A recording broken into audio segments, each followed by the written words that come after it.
Hi my friends, welcome to Vlogmas Day 4. My spirits are totally down. This Vlogmas situation has totally taken a turn.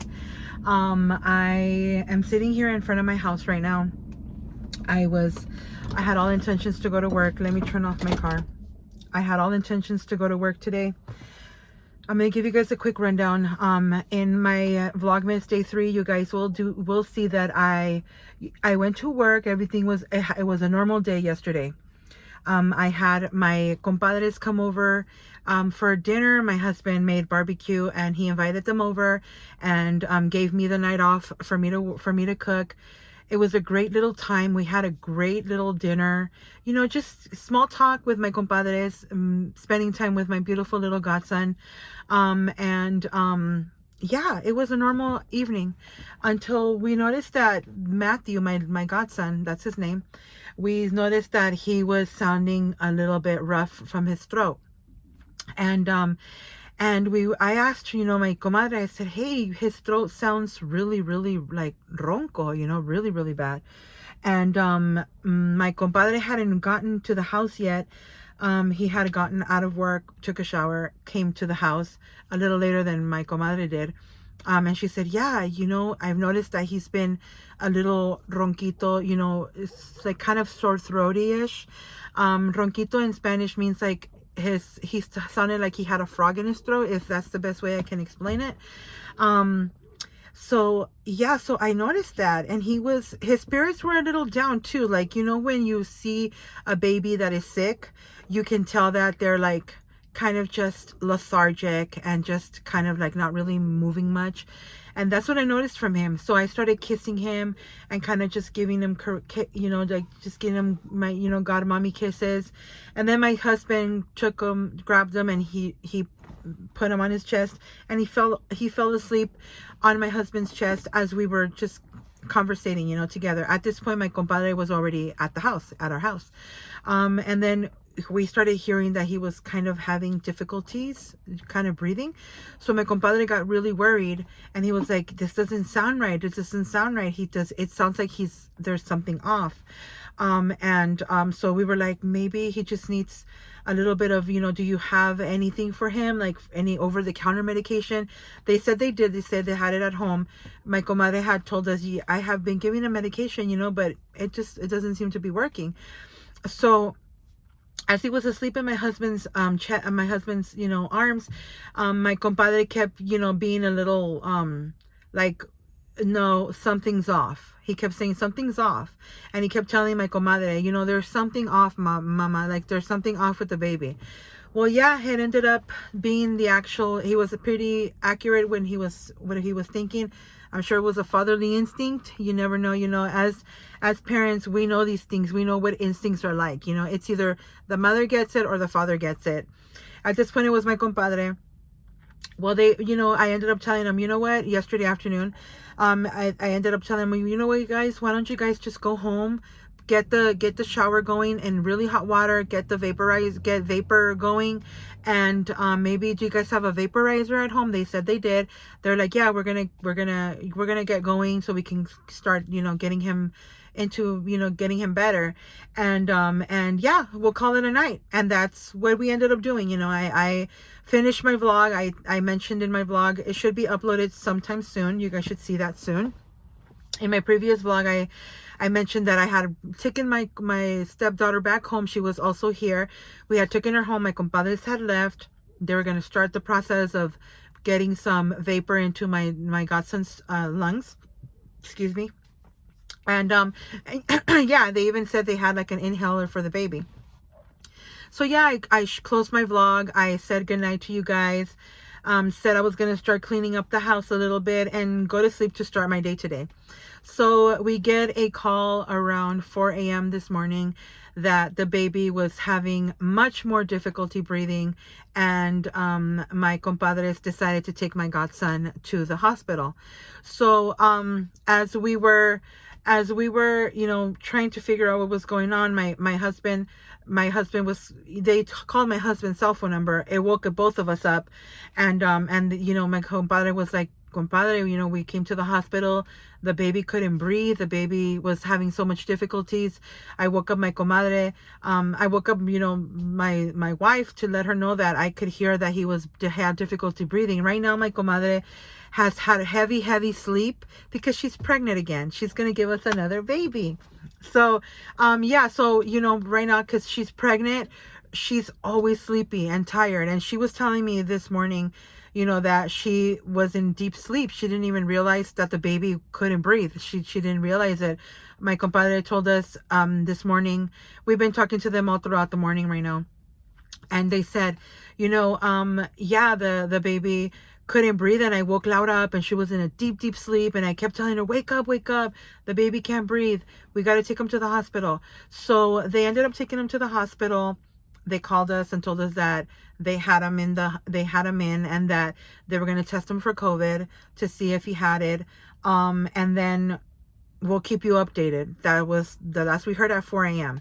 So then at 5, I was like, okay, well, I couldn't really go back to sleep. That's probably why I look super haggard. I'm like, as the fact that I feel sad, I'm still feeling a little sick from the earlier days that I've been feeling kind of scratchy, throaty.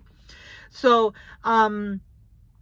yeah, like, the baby ended up getting hospitalized, and at 5 a.m., close to what the time that I usually get up, me and my husband were kind of just zoning off on talking about the situation, because we love our godson a lot, you guys. Like, he's like our little baby too. Like, we feel like we love him like that. Like, I don't know what it is. I don't know if it was because my comadre asked me to be the godmom of this baby, but I took my role seriously, very seriously, to the point where I'm obsessed with my baby. Like, I love this god baby.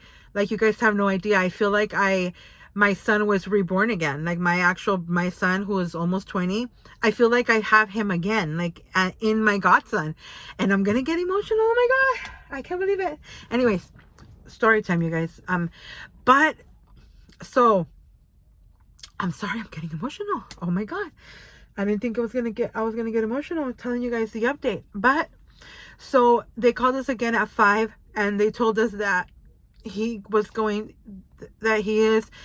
bronchial tubes shut down, so they have to give him respiratory breathing through tubes, and that they have to sedate him. So, because he's such a baby, you know, he's a little baby. I'm sorry. So I couldn't go back to sleep.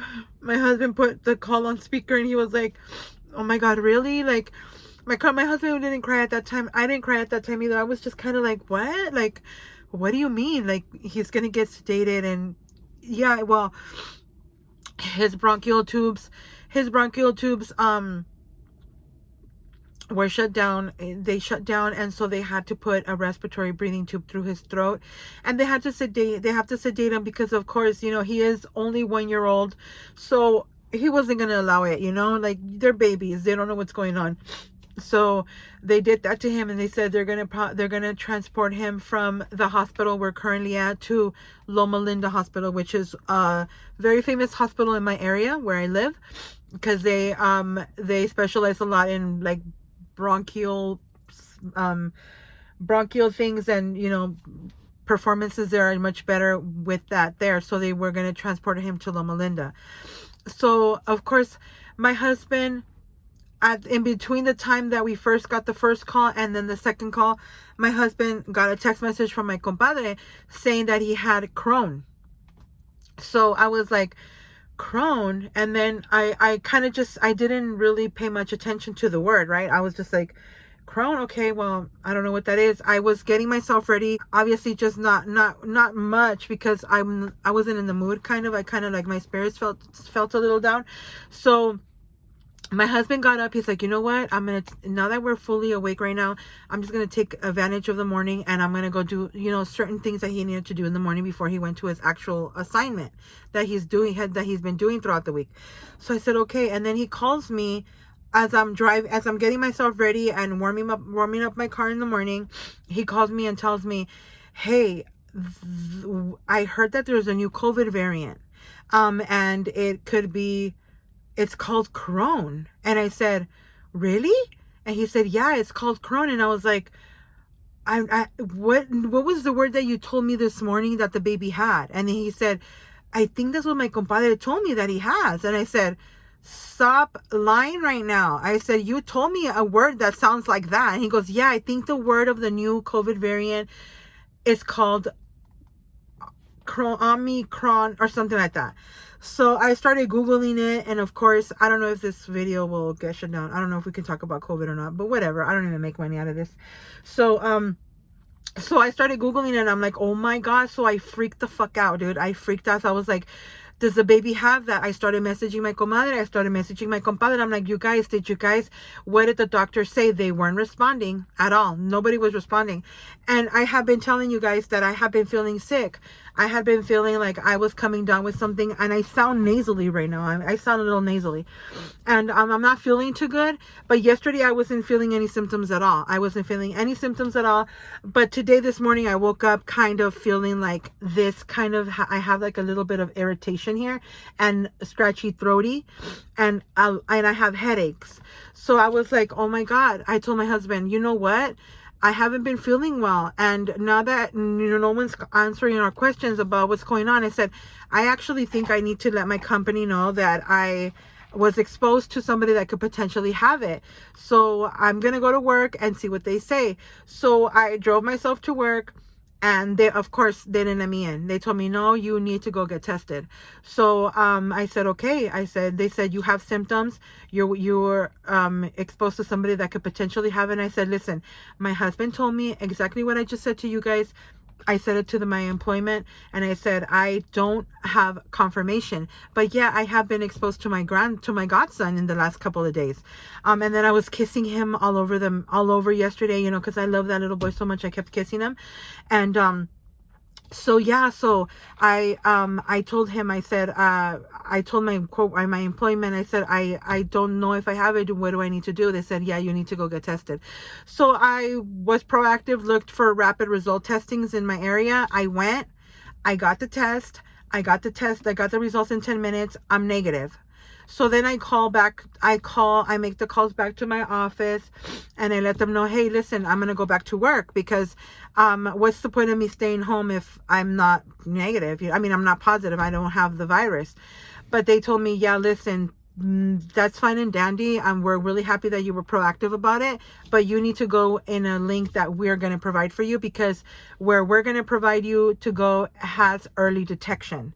So yeah, the COVID results came back negative for you, but we need to know through our links that the early detection one also comes back negative for you. Hence why I'm sitting in front of my house now, because I got to go in and open the link and retake a test again today. So I'm sipping on my coffee again, you guys. Let me take a real quick sip, because I feel like my throat's getting dry. Sorry. So as all of this is happening, I'm talking to my sister, I'm talking to my mom, letting them know about the baby. I was crying because I was getting really emotional, because he's sedated, you know, he doesn't know what's going on. And I get a call from my compadre. And immediately I pick it up, right? So my whole situation with work is that I'm not allowed to go back until I come back with a negative test through the link that they send me. So right now I'm going to get ready and go and get that test done. But in the while that was happening, I got the call from my compadre, and he told me, he said, comadre, the baby got transported to Loma Linda. We actually took off because they're gonna run some tests on him, and we can be in there with him. So they were a mess, as you can imagine. They were a mess. My comadre could not stop crying, and I totally understand. And so he told me, I'm calling you because we're gonna go grab some breakfast. We're gonna go grab some clothes. The baby is going to be hospitalized for 2 weeks. And that's what making my heart break, because I was like, what is it? What does he have? And she told me that he has. I said, Rudy scared me and told me that he could possibly have Crohn. And he said, no, comadre, I don't think so, but they're going to test him, because he's getting tested for COVID, which is the same test that I need to go take right now, which is early detection. So at this point, we don't know if the baby has COVID or not. We know that he does have croup, something called croup, which is a respiratory issue that happen to children between the ages of 3 months and 2 years old. He lands in between that category, age category. So yeah, it's at this point it's up in the air. The doctors believe that it could be croup, but he is getting the COVID variant because he did have a fever before he got sedated. And of course, his respiratory tubes shut down. And the doctor did tell my compadre that his throat was shutting down as well. So, I'm just glad that he's now being taken care of by professionals. So, I'm just sad because, I don't want to see my godson in this condition, but I know that he needs it for his own well-being. I can't believe that my Vlogmas Day 4 started like this. Like, it's like, wow, like I'm so sad about it. I'm really sad about it. This morning before anything happened, I did an outfit of the day and I did an earring of the day. I don't know if I'm even going to post it. If you guys see the clips next, then I decided to, but if not, here are the earrings that I'm wearing today. They're just little reindeer earrings with Rudolph the red-nosed reindeer and with little dangly red pearls dangling, and I'm just wearing a simple little casual outfit. If I decide to put it on, I'll let you guys know. In my video, my outfit of the day, I had already known about the baby's condition, but I didn't know that how bad it was until now, but yeah, you guys, this is a 17-minute video update. If this is all I'm going to post today, then this is going to be my Vlogmas. I don't know if we're going to be able to go visit him. I did let my compadres know that once they settle into Loma Linda and find out what's going to happen, if we can go visit. Because if I can go visit him, I'm going right after my test. But yeah, you guys, if this is the last of the update as of today of Vlogmas Day 4, then this is where I'm going to leave it at. I ask you that if you believe in a higher power or if you're a spiritual person, put my little nephew in those positive vibes and a prayer if you are religious or if you are a person that believes in something higher than us. Pray for my little godson and that he's taken care of. He has a long road ahead of him. He's going to be there for 2 weeks, which just devastates me to no end. Like, it just devastates me. It makes me sad. But yeah, you guys, I'm going to go ahead and get in, look at this link and go find the nearest location where I can go get tested. I'll probably come back home and just hang out. If I don't feel like vlogging, then I'm not going to. But if I do end up posting more clips, then I'll come back, you guys. But this has been long enough. I updated you guys about what was going on. I don't plan on cutting anything out so you can guys get the whole update. But yeah, my spirits are down. And I just pray that we're all okay and that this COVID bullshit variant bullshit stops growing, because it just makes me sad to know that people get hospitalized and that they could potentially lose their lives or potentially damage an organ of some sort. And it's like, it's just so sad to hear, we've lost so many people already. It's like, why is this happening, but thank you so much for listening to me conversate with you guys. I'm gonna get this whole thing taken care of right now, and yeah, you guys, I will talk to you soon. I love you. Thank you for always listening to me talk.